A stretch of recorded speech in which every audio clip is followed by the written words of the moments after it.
Educational philosophy का ये आपका 8th वीडियो है। इससे जो पहले वीडियो था उसमें मैंने आपको आदर्शवाद से रिलेटेड कुछ स्टेटमेंट दिए थे, जिससे रिलेटेड आपके वेरी शॉर्ट क्वेश्चन पेपर में आते हैं। अब आपका है प्रकृतिवाद। तो प्रकृतिवाद से रिलेटेड मैं आपको कुछ स्टेटमेंट बताऊंगी कि प्रकृतिवाद ने अपने जो विचारधारा थी उसमें सृष्टि के बारे में क्या क्या कहा और शिक्षा के बारे में क्या क्या कहा। इससे रिलेटेड कुछ आपके वेरी शॉर्ट नुमा स्टेटमेंट होंगे। तो सबसे पहले स्टार्ट करते हैं कि प्रकृतिवादी विचारधारा पाश्चात्य दार्शनिकों के चिंतन की विचारधारा है और इसने प्रकृति को ही ब्रह्मांड का कर्ता और उपादान कारण माना है। जबकि इससे पहले आपने पढ़ा था आदर्शवाद, जिसमें कहा था कि आपके विचार ही सर्वश्रेष्ठ हैं और विचारों से ही ब्रह्मांड का निर्माण हुआ है। प्रकृतिवादी विचारधारा का जो सूत्रधार या जो इसके प्रवर्तक कहें, सर्वप्रथम प्रवर्तक वो थे आपके यूनानी दार्शनिक डेमोक्रिट्स। क्वेश्चन आ सकता है कि प्रकृति विचारधारा सर्वप्रथम किसने दी। उसके बाद थेल्स ने इस सृष्टि की रचना जल से बताई, एनेक्सिजेनस ने सृष्टि की रचना वायु से बताई और हेराक्लिटस ने इस सृष्टि का मूल तत्व या सृष्टि की रचना अग्नि से बताई है।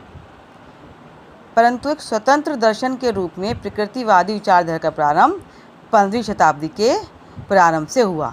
इनके 14वीं शताब्दी के अंत तक आते आते जो प्लेटो की विचारधारा थी आदर्शवादी, वो विचारधारा का स्थान आपके प्रकृतिवाद ने ले लिया।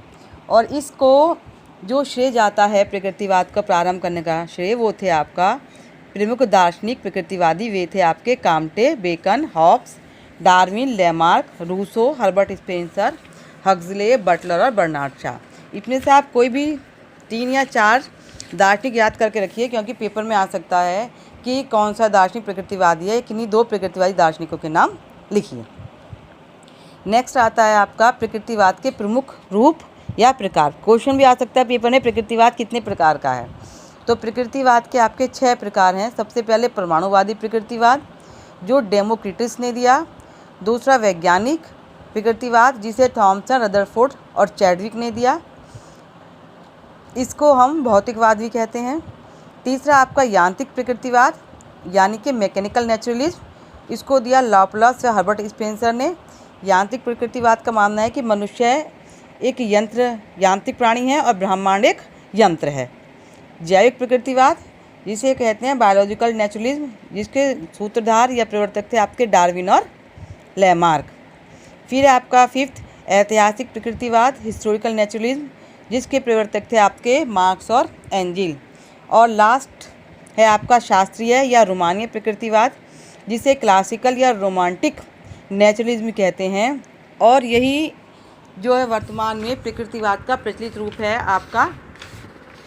इसके जो प्रवर्तक थे वो थे आपके जीन जैकस रूसो, और इन्होंने कहा था कि मनुष्य को स्वतंत्रता प्रदान करें और उसे उसकी प्रकृति के अनुसार कार्य करने दें। तो इसके प्रवर्तक थे आपके रूसो, नील व भारतीय दार्शनिकों में रविंद्रनाथ टैगोर। ये जो आपका वैज्ञानिक प्रकृतिवाद, जिसे भौतिक प्रकृतिवाद भी कहा गया है, इसका एक नाम और है जिसे हम शक्तिवाद के नाम से भी जानते हैं। नेक्स्ट आपका आत्मा परमात्मा को सभी जो प्रकृतिवादी थे उनका कहना था कि आत्मा परमात्मा के बारे में, आत्मा एक क्रियाशील तत्व है, परमात्मा का कोई अस्तित्व नहीं है। यानी कि आत्मा को इन्होंने एक चेतन तत्व माना, लेकिन परमात्मा को इन्होंने बिल्कुल डिनाय कर दिया। जबकि आपका आदर्शवाद कहता था कि जीवन का जो अंतिम उद्देश्य है वो परम तत्व की प्राप्ति ही है। प्रकृतिवाद के अनुसार प्रकृति ही अंतिम सत्य है, इसके अतिरिक्त और कोई सत्य नहीं है। प्रकृति के ज्ञान को वास्तविक मानते हैं। अगर आप जो भी दुनिया में दिखाई दे रहा है, नेचर में दिखाई दे रहा है, ये चीज़ कैसे बनी, इन चीज़ों को जानना ही आपका वास्तविक ज्ञान है, ऐसा प्रकृतिवादियों का मानना था। प्रकृतिवादी इंद्रिय अनुभव ज्ञान को ही सच्चा ज्ञान मानते हैं। जो ज्ञान हमें इंद्रियों के माध्यम से मिलता है और इंद्रियों के माध्यम से मिलने के बाद उसका हमें अनुभव होता है, वही आपका सच्चा ज्ञान है। जबकि आपका आदर्शवादी क्या कहता था, विचारजन्य ज्ञान ही सच्चा ज्ञान है। ये प्रत्यक्ष ज्ञान के समर्थक थे। जो सामने दिखाई दे रहा है वो सत्य है। प्रकृति से परे कुछ भी नहीं है, जबकि आदर्शवाद क्या कहता था कि प्रकृति से परे है वही सच्चा ज्ञान है। प्रकृतिवादी प्राकृतिक नैतिकता के समर्थक थे, यानी कि हमें प्रकृति के अनुसार काम करना है। अगर हम प्रकृति के विपरीत कार्य करने का प्रयास करेंगे तो निश्चित रूप से विनाश की ओर बढ़ जाएंगे। यानी कि बालक की प्रकृति के अनुसार काम करने दो, धीरे धीरे वो अपने आप अनुशासन सीख जाएगा। तो यहाँ प्राकृतिक नैतिकता की बात हो रही है। और अगर आप वर्तमान में देख लें, अगर हम प्रकृति का हमने इतनी छेड़छाड़ कर दी, उसी का नतीजा है कि इस समय बहुत सारी समस्याएं आपके सामने खड़ी हो चुकी हैं। प्रकृतिवादी के अनुसार मनुष्य जीवन का उद्देश्य सुखपूर्वक जीवन। क्वेश्चन बन सकता है कि प्रकृतिवाद के अनुसार मनुष्य जीवन का उद्देश्य क्या है? वो है आपका सुखपूर्वक जीवन। नेक्स्ट, भौतिक संसार ही सत्य है, आध्यात्मिकता कुछ नहीं। भौतिक संसार ही सत्य है, आध्यात्मिकता कुछ नहीं है, ऐसा था आपका प्रकृतिवादी का मानना। राज्य की केवल व्यवहारिक सत्ता है, जबकि आपका आदर्शवाद क्या कहता था?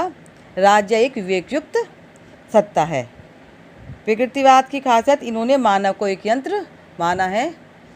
ये इसका डिलिमिटेशन भी है, क्योंकि मानव एक यंत्र के समान नहीं है और इसलिए इसको थोड़ा बहुत विरोध का सामना भी करना पड़ा था। अब जो नेक्स्ट वीडियो आएंगी उसमें मैं प्रकृतिवाद के बारे में आपको और कुछ स्टेटमेंट बताऊंगी।